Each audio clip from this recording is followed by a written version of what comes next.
নমস্কার। আইনের শাসনই শ্রেষ্ঠ শাসন, দায়বদ্ধতা ভারতের প্রকৃত শক্তি। নমস্কার এবং সবাইকে প্রজাতন্ত্র দিবসের আন্তরিক শুভেচ্ছা জানাই। আজ যখন আমরা তেরঙ্গা পতাকাকে স্যালুট জানাচ্ছি, তখন আমি এমন একটি প্রশ্ন করতে চাই যা বর্তমান বিশ্বের বড় বড় গণতন্ত্রকে নাড়িয়ে দিচ্ছে। সত্যি কি কেউ আইনের ঊর্ধ্বে? বিচার বিভাগীয় বিতর্ক থেকে একটা সত্য আজ দিনের আলোর মতো পরিষ্কার। কোনো দেশের উন্নতি কেবল জিডিপি দিয়ে মাপা যায় না, বরং সেই দেশের মেরুদণ্ড অর্থাৎ আইনের শাসন কতটা মজবুত তা দিয়ে বিচার করা হয়। আজ আসুন আমরা আলোচনা করি কেন সংবিধানই আমাদের একমাত্র রক্ষা কবচ, আর কেন ক্ষমতা বা প্রতিপত্তি কখনোই দুর্নীতির ঢাল হতে পারে না।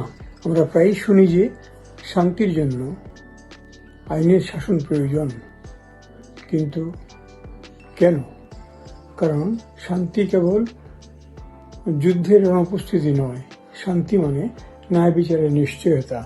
যখন একটি দেশ সংবিধানের নিয়ম মেনে চলে, তখন উন্নয়ন ও শান্তি আপনা আপনি আসে, কারণ সেখানে থাকে আইনের চোখে সমতার মৌলিক অধিকার।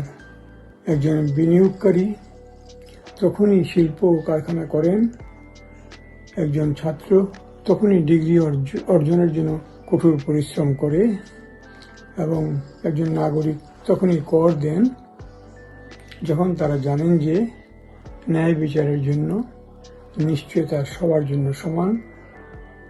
যখন আইন সুনির্দিষ্ট থাকে, তখন অর্থনীতি স্থিতিশীল হয়। আইনের শাসন ছাড়া উন্নয়ন হলো তাসের ঘরের মতো, যা যে কোনো শক্তিশালী ব্যক্তির একনায়কতন্ত্রী নেতার ইচ্ছার সামান্য আঘাতে ভেঙে পড়তে পারে।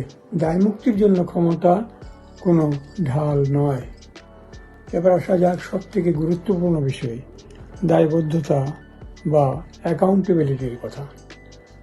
বর্তমানে সারা বিশ্বে একটি বিপজ্জনক ধারণা ছড়িয়ে পড়ছে যে পদমর্যাদা, অর্থ বা রাজনৈতিক ক্ষমতা হয়তো আইনের হাত থেকে একজন সুরক্ষা পেতে পারে বা দায় মুক্তি দিতে পারে।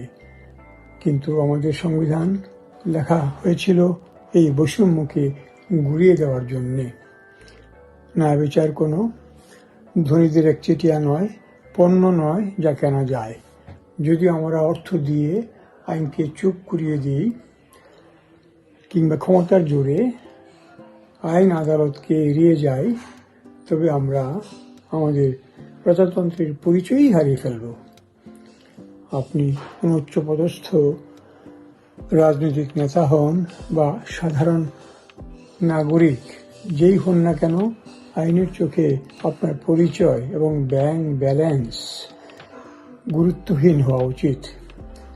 কোনো ব্যক্তি আইনের ঊর্ধ্বে নয়, আবার কোনো নাগরিকই আইনের সুরক্ষার বাইরে নয়। আজ যখন সারা বিশ্বে ইমিউনিটি বা দায় মুক্তি নিয়ে বিতর্কের ঝড় চলছে, তখন ভারতের অবস্থান স্পষ্ট। এই দেশে আইনই শ্রেষ্ঠ, কোনো শাসকের স্থান আইনের উপরে নয়।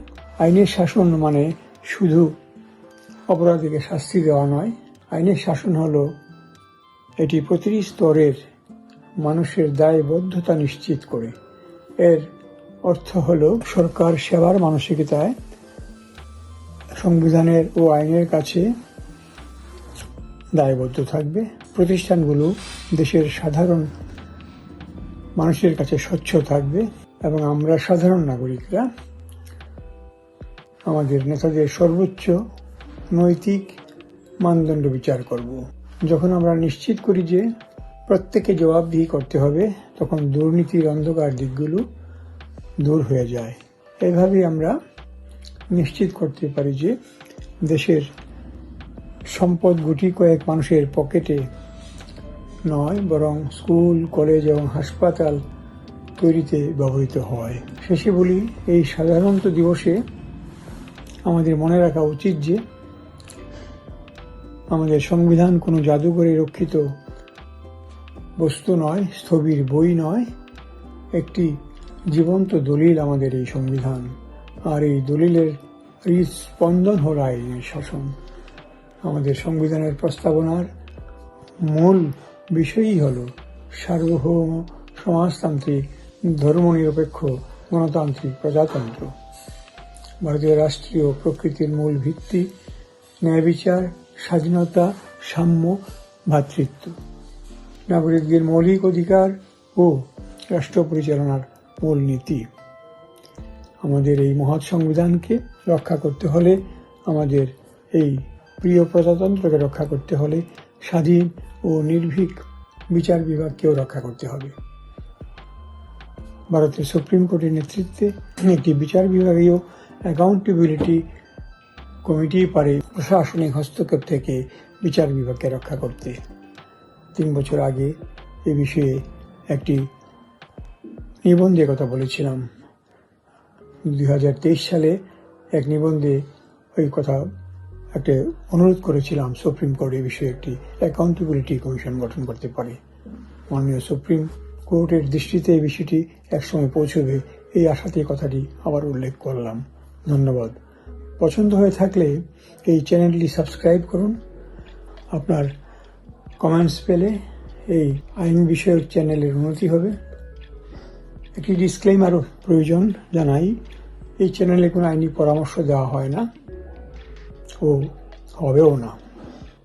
জয় হিন্দ, জয় ভারত।